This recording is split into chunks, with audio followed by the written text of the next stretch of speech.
Hello and welcome to Justice. I'm Judge Jeanine Pirro. Thanks for being with us tonight. You know, free speech in America is non-negotiable, no matter what the perceived consequences, no matter the worry about retribution from Islamic extremists. Period. End of the story. A primer.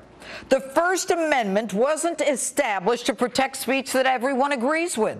The whole point is to protect even hate speech, speech that offends, speech that insults. Even that liberal icon of the Supreme Court, Justice William Brennan, wrote, "Government may not prohibit the expression of an idea simply because it finds it offensive or disagreeable." The Supreme Court ruling burning of an American flag, burning of a cross, and cursing dead soldiers at their funerals by the Westboro Baptist Klan, all disgusting and repulsive to me, are protected by the First Amendment. Pam Geller's Draw the Profit contest in Garland, Texas pales in comparison to those examples.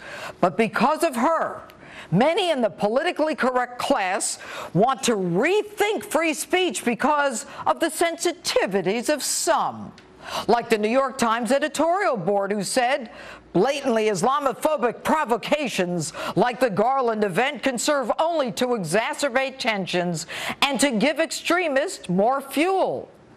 Now, I, for one, am sick and tired of liberal apologists who believe in free speech unless they don't.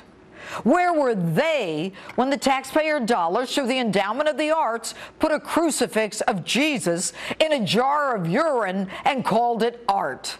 Where were they when another taxpayer-funded project showed Mother Mary surrounded by pornography and elephant dung? Now they want to rethink the First Amendment?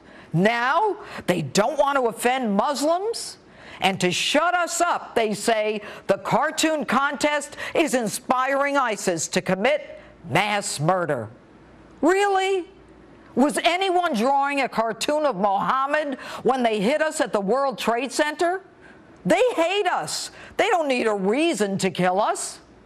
Look, we need to stop blaming the victim and start killing the murderers.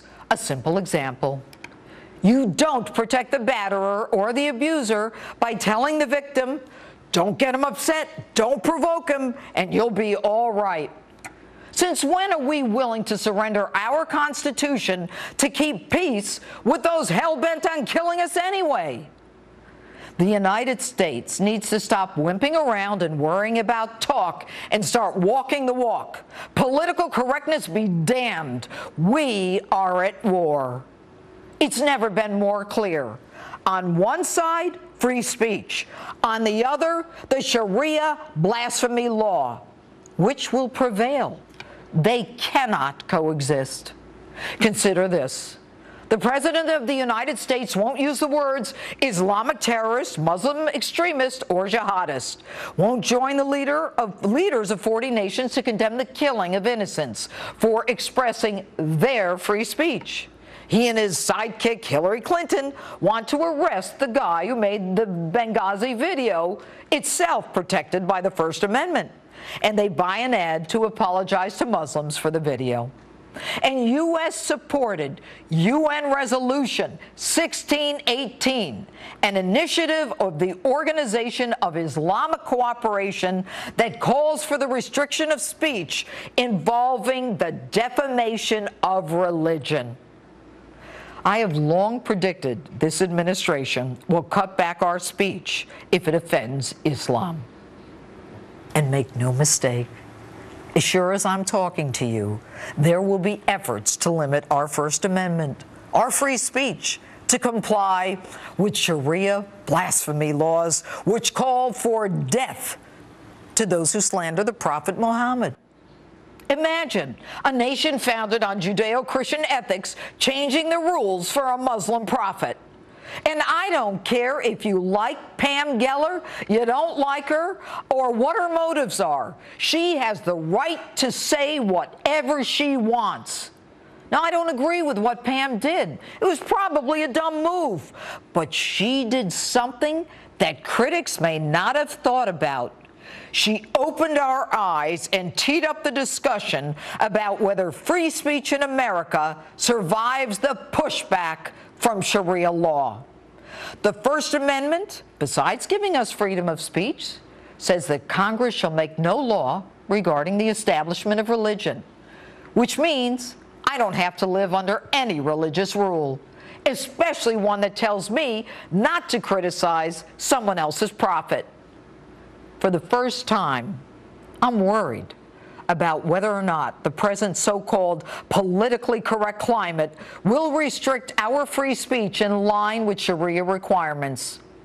Our founding fathers gave up everything to create the freedoms that we enjoy. My dad and grandfather and every veteran who fought for this country fought for our fundamental freedoms. And no movement, no politically correct hogwash or limitation of my speech is going to force me to live under the requirements of Sharia law. And if that happens, make no mistake, it means that Sharia enforcement is already here. And that's my open. Tell me what you think on my Facebook page or Twitter at Judge Jeanine, #JusticeOpen. And with me now,